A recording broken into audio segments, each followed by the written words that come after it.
Kesää kohti mennään ja kevät on jo pitkällä menossa ja kevät kun tulee rupeaa purot solisemaan ja sen lisäksi, että kylähullut sopii pikkusen lisää virtaa, niin majavajahtikausi on parhaimmillaan. Ja käytiin täällä vähän tiedustelemassa majavapaikkoja ja löytyi tuommoinen hyvä paikka, missä on pari pesää. Ensimmäinen pesä näytti pikkusen tyhjältä, siinäkin oli ollut kyllä liikettä, mutta siitä vähän alaspäin on toinen pesä sitten ja siinä on takkuu varmasti majava.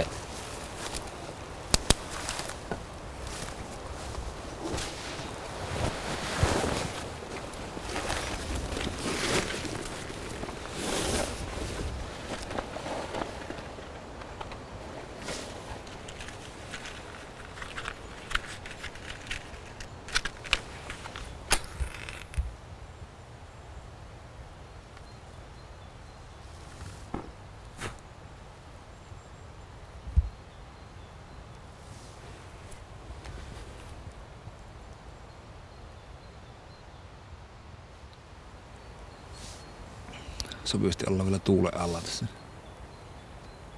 Tämä alkaa näyttää aika hyvältä paikalta.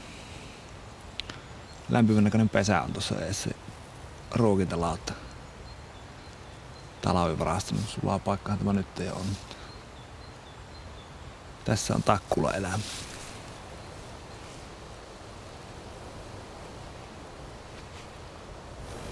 Tultiin sitten tänne eilen illalla kyttäämään ensimmäisen kerran, niin majavahan olikin täällä jo liikenteessä ja oli tosi lähellä, ettei päästy jo sitä siinä ampumaan, mutta ei suostunut nousemaan maille ruokkailemaan. Tää on tuommoinen iso avovesi tuossa, missä se kävi niin lumpen juuria vaan syömässä, mutta ei noussut maille. Tuommoinen avovesimaja on aina hankalempi ampua. Eilen illalla se piti vielä nahkansa. Mutta nytpä meillä on erilainen pelisuunnitelma ja kävin syötti haavan tuohon, tai käyn hakemassa tuohon rantaan ja viskaan sen tuohon hollille. Ja sitten tehdään vielä semmonen leikkimielinen empiirinen koe, että laittaa siihen vähän Blackfire mineraalisuolla ja katsotaan, houkuttaako se majavaa vai purkkaako se kekosa ja lähtee tältä toiselle lammelle.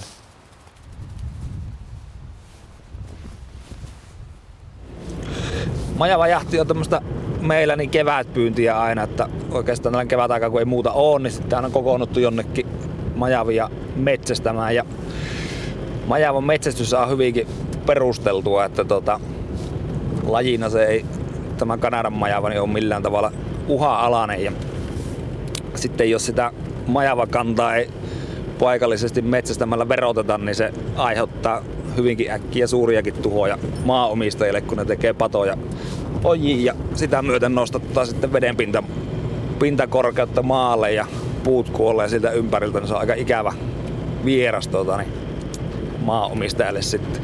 Muutenhan majava riistalajina erittäinkin hyödynnettävissä, että siitä saa turkista niin oikein komiat rukkaset ja muutenkin majavan liha on niin erittäin maukasta, kun se valmistaa oikein. Et siitä saa hyvää käristystä tai sitten jos tekee rosvopaistia, niin siihen se käy kanssa hyvin.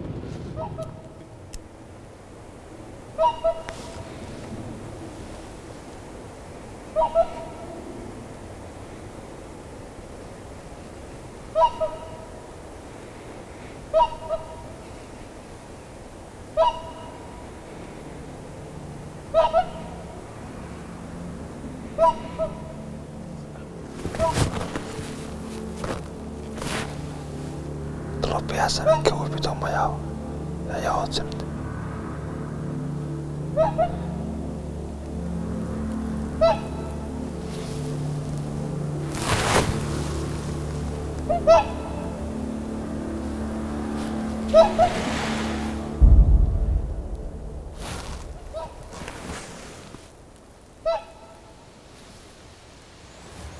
Viikonlopun mittainen majavaturne alkaa olla ohi. Jännittäviä hetkiä oli montakin ja oli muutama ihan läheltä piti tilanne, että olisi majava saatu, mutta tällä kertaa se oli meitä fiksumpi. Vaikka ei saalista aina saisikin, niin mukava on katsoa, miten luoto liikkuu kohti kesää.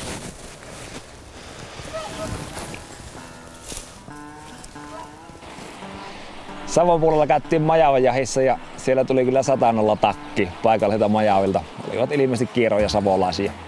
Mutta siitä viisastunneena Ari otti homman haltuun ja sanoi, että annahan kun hän näyttää, miten majavia jahattaa, ja lähti kyttemään. Lähdetään katsomaan, miltä Arin passissa näyttää. Arilla oli tosi hyvä keli, kun se lähti majavapassiin ja oli tieto, että siinä on pari pessä, missä on useampi majava. Ja eipä mennyt pitkään, kun sillä rupesi jo majava uimaan rinkiä järvessä ja Arille rupesi kehkeytymään siinä ampumapaikka. Katsotaanpa, miten tämä Ilomantsin tarkka ampuja selviytyi urakasta.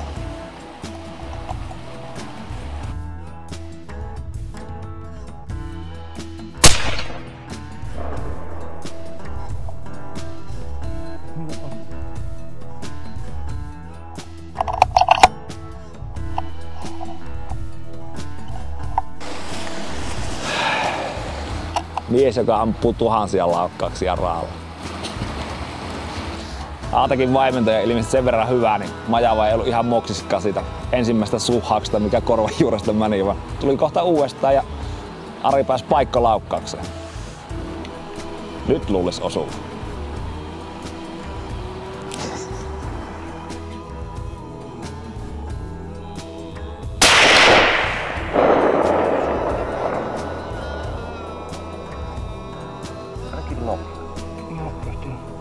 Ei vittu kun ui. Ei oo mitään vittu. Ja toisen kerran ohi. Pakko tunnustaa. Minä siellä perän takana oli eikä Ari. Oli kyllä jännä tilanne. Tunnin sisään ammun kahdesta eri majavasta ohi. Ei oo koskaan aikaisemmin käynyt ja taas kävi. Mutta niin ei lähtenyt, en tiedä. Itsestä tuntui kaikki hyvältä ja niin päin pois. Vehkeet oli varmasti kohdalla. Kävin tarkastamassa vielä, mutta nyt kävi näin. Aina pitää elää positiivisen kautta, niin kyllähän tää jäi varmasti paremmin mieleen kuin se, että jos olisin ampunut 2 majavaa samana iltana, kun ammun 2 majavasta ohi. Ei sille minkään voi. Se on osa metätystä ja varmasti kaikille joskus käy. En tiedä ihan noin nolosti, mutta melkein samalla tavalla. Tajan lähteä viikonlopuksi syömään Rantasalamelle niin Järvisydämme siihtileippä ja seuraavan kerran nähdään niin Kaarispukin jahissa. Moro!